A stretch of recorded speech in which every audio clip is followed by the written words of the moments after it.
I'm Gaurav. I'm 31 years old. I was pretty much raised in this town, and I studied at NIT Bhopal. I worked at one of the government institutions here for a while before I moved out of Bhopal. Before coming into Bhopal, I came from elsewhere, so I've spent some of my days here. So it's been wonderful. Uh, as a thing, I have a question. I give you 3 seconds. Name 3 people that you love the most. 1, 2, 3. Bingo. I'm sure 99% of you did not name yourself. Did you? No, right?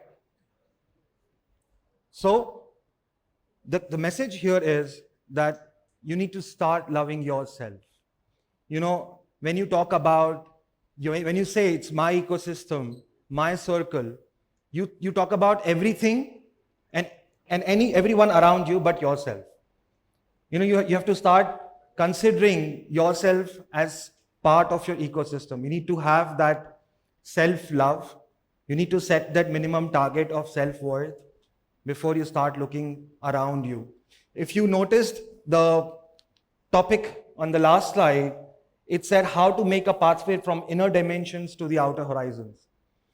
When you start exploring the inner dimensions is when you can change the world, is when you can reach the outer horizons, when you can touch the outer horizons.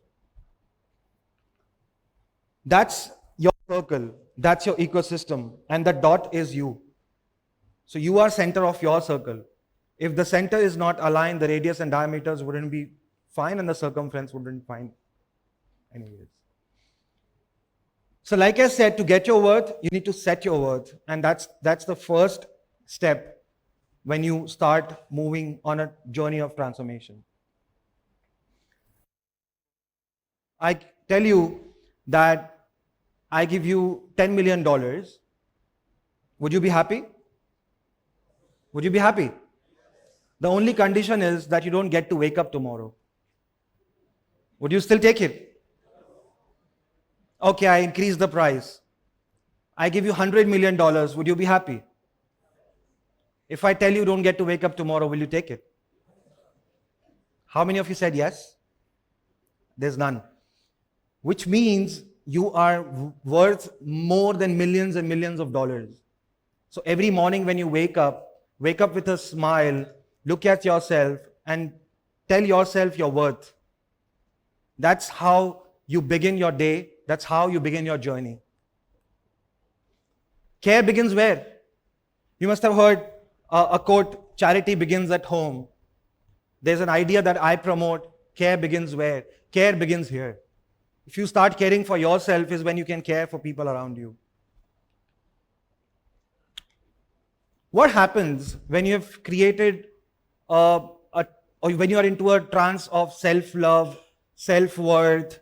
When you've created a self-worth, what's next? You have to nudge your inner dimensions. What inner dimensions are, I'll explain to you. And let me explain with an example. What does earning a living mean? When I say I'm earning a living, I earn a living for me, for my family. What does it mean? Just think to yourself. You don't have to answer.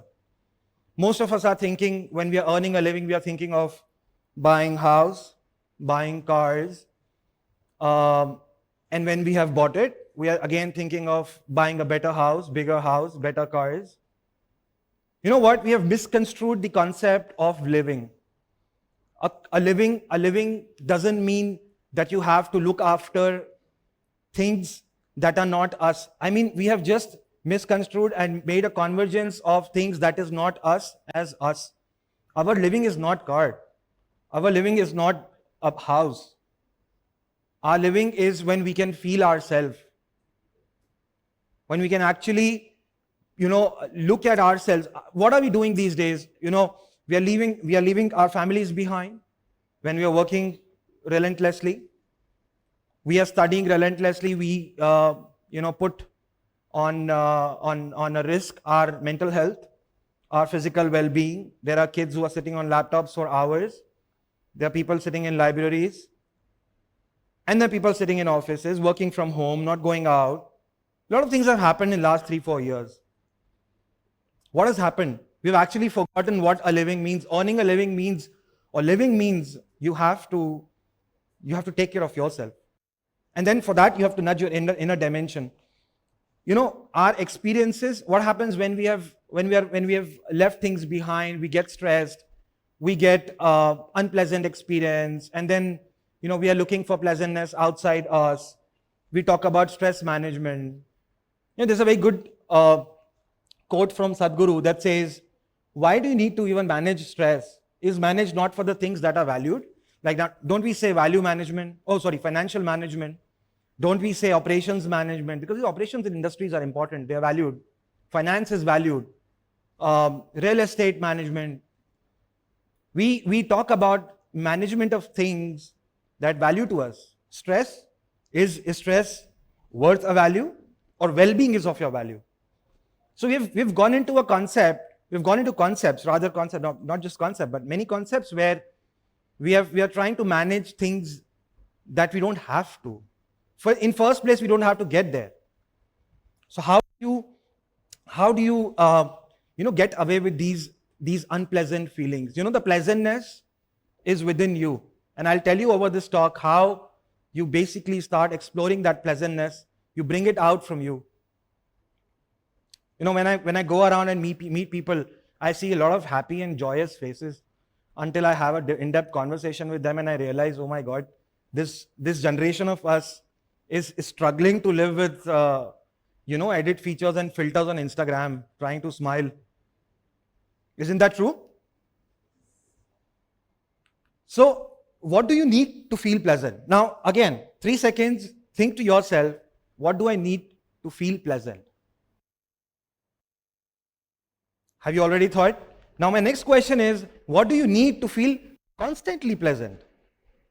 Some of you must have, not some of you here, but in general, everybody who's watching this TED Talk as well, most of us, feel the pleasantness in driving, in riding, in wine, in divine, and there are a lot of things that we feel pleasant in. But can you be feeling constantly pleasant with those things? Can you keep riding for days and just feel pleasant? You don't have to earn. You don't have to take a break. Or can you be on wine for so many days and just feel pleasant? Can you be with divine? For example, I feel pleasant when I'm with divine.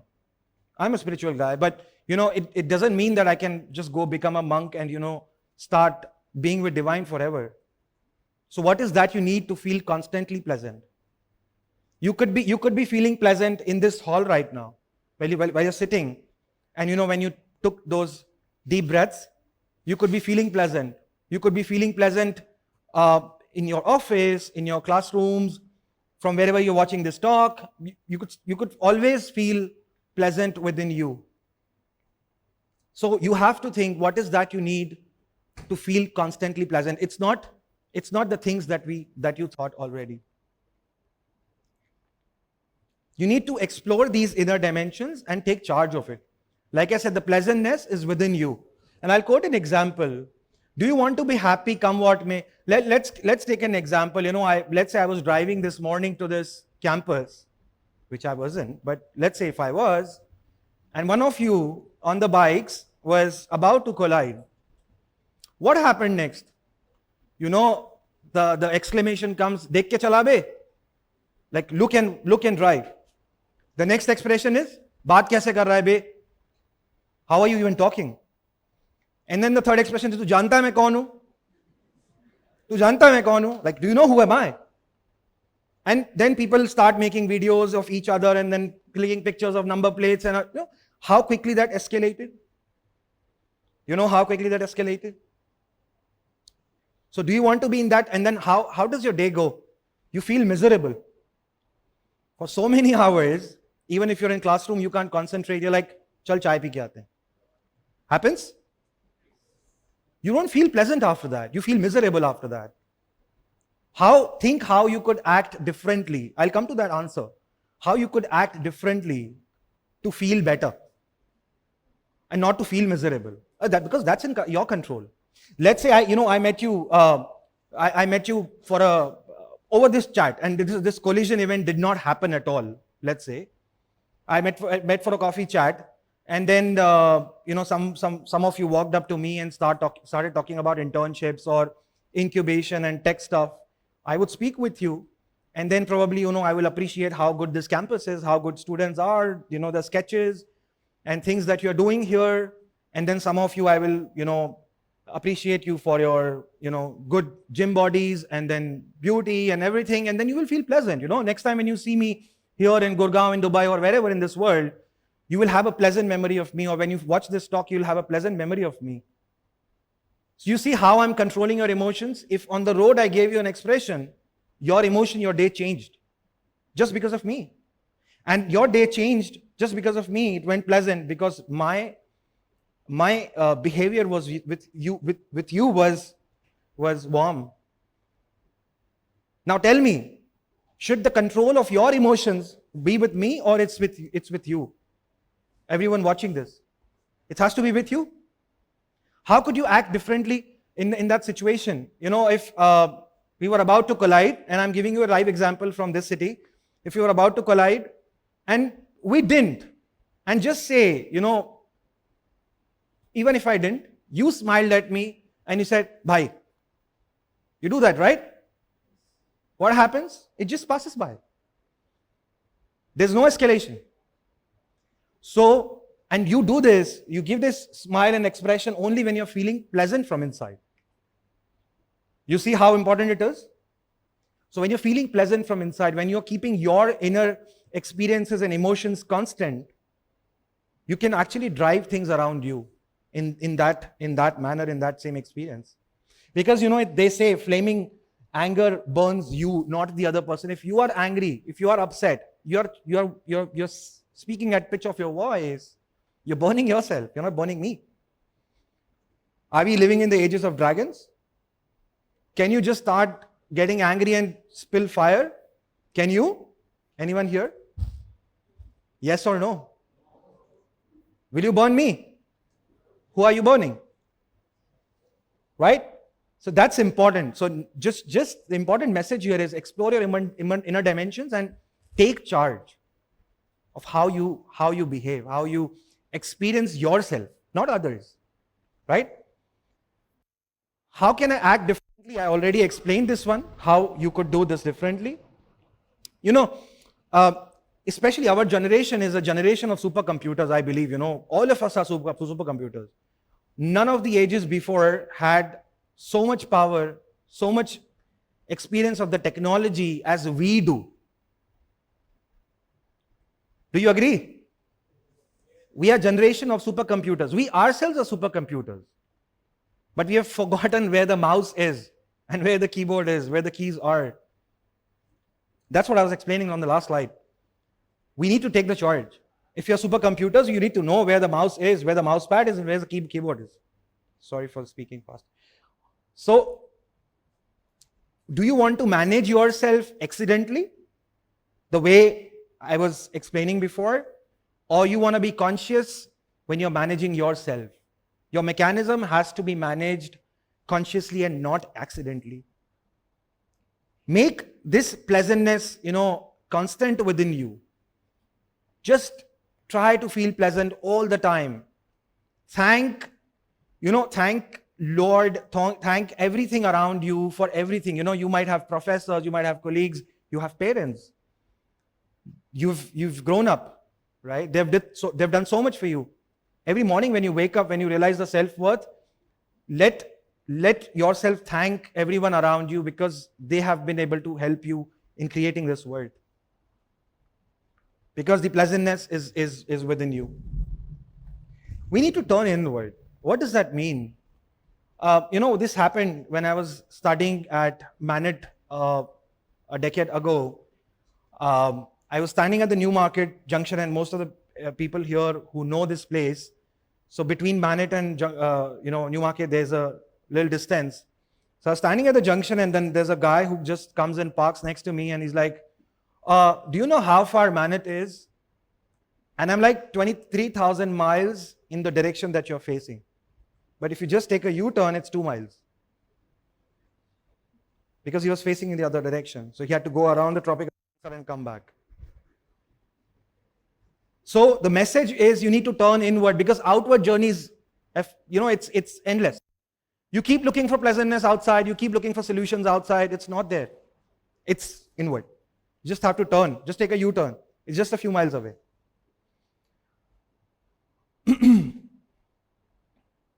And like I said, your will to feel pleasant has to be within your control and not others. It doesn't have to be with me or anyone around you, but it has to be within yourself. Never hold on or get stuck into situations and relationships. What does that mean? Let me explain. You must have heard this quote from Jim Rohn. You become an average of 5 people around you. Have you heard this? Right, everyone has. Now what happens in this? It's good, because when you're surrounded by so many people, you actually start behaving, acting, working, studying, doing everything just like them. And now you know why there are a lot of results in civil services from Begusarai, Delhi or Patna, because there is every other person clearing a civil services exam, and hence you clear it as well. That's how the masses come out of it. Because that's how the thing works. But it's good that you're surrounded by good people and you become good. But there's a different angle to it. There's a different angle or complex angle to this impact. What is that? In earlier days, you had big joint families. You had 15 people living under the same roof, 15 or more people living under the same roof. There were 2 or 3 bread earners in the family. 2-3 people would just go to offices, shops, work, come back. Most of the family would stay within the house. Kids would go to school. I'm talking about the Indian society. Kids would go to the school, just come back. So the exposure to the outside world, even the workplaces were small. So if your father, if your grandfather, if your uncle, anyone was going to offices or shops or their businesses, they just had an exposure to less number of people as it is now. Right? What had happened in a family of 15, because it was so intact together, you started, just like I mentioned on the previous slide, you started acting, behaving, eating like just like each other. You become a version of each other. You eat what others eat. You start developing the same taste. You start behaving the same. So pretty much there was a check. In 2023, you and your sibling, your mom had a similar behavior. I'm saying just if same situation like joint family. You had the same behavior in 1990 and the same behavior in 2000 as well. Nothing had changed much, right? And that's how that worked, You had this circle of you, because we just said you are a circle, you have a circle and you have a center, and then you have people around you. The ones on the red are the ones that are your family, and then people outside. So your exposure to the outside world was minimum. There was no social media. Even if you're not going at work, there was no social media. You became similar version of beings. What has happened now? Nuclear families. There are 2 or 3 of you in the family. And then both of you are working. You just have a kid maybe. Or you don't have a kid, you're 2 siblings. Both of you are working. You have your own circles, you have your golf clubs, you have different passions to follow. You have gyms. Gyms are bigger now. It's not like before. So there are more people in the gym. You have more access to social media. You're meeting a lot of people. You have access to a lot of accounts and etc., etc. The exposure, the impact is so high from the outside. What happens? It's just 2 of you, maybe 1 more. You are the center. And then you have a lot of influence coming out from the outside. What happens? You started your journey at some point, and 10 years later, you become different individuals because your experiences were different. You averaged out differently. You averaged out as people you were surrounded by, and then your other person could be your co-founder, could be your work colleague, could be your sibling, could be your life partner, anyone. You started together, you met at the age of 20, you started together, but then you were at different workplaces, different cities. You versioned out to be different. Isn't it? It happens, right? You become so distinct that it's difficult to just match at some point, and then you start complaining. You're like, "Tum badal gaye ho. Pata nahi kya badal gaya? What has changed?" But it's not their mistake. I'm not saying this is right or this is wrong. I'm just saying that change is inevitable. So never get stuck in a situation, in a relationship, in a situationship, or in any kind of ecosystem where you just feel that you want to go back to the same point where you started. It's not possible. That may be possible, but there's a lot of effort that will go into it, because you just became different versions of your respective ecosystem. So that's why I said this before, that never hold on or get stuck in situations and relationships. Strive to go beyond. What do I mean by strive to go beyond? Like, we started with this, so we fixed our inner self, we started loving ourselves, we nudged our inner dimensions. We learned that, we will never get stuck into situations, yes. How do you go beyond?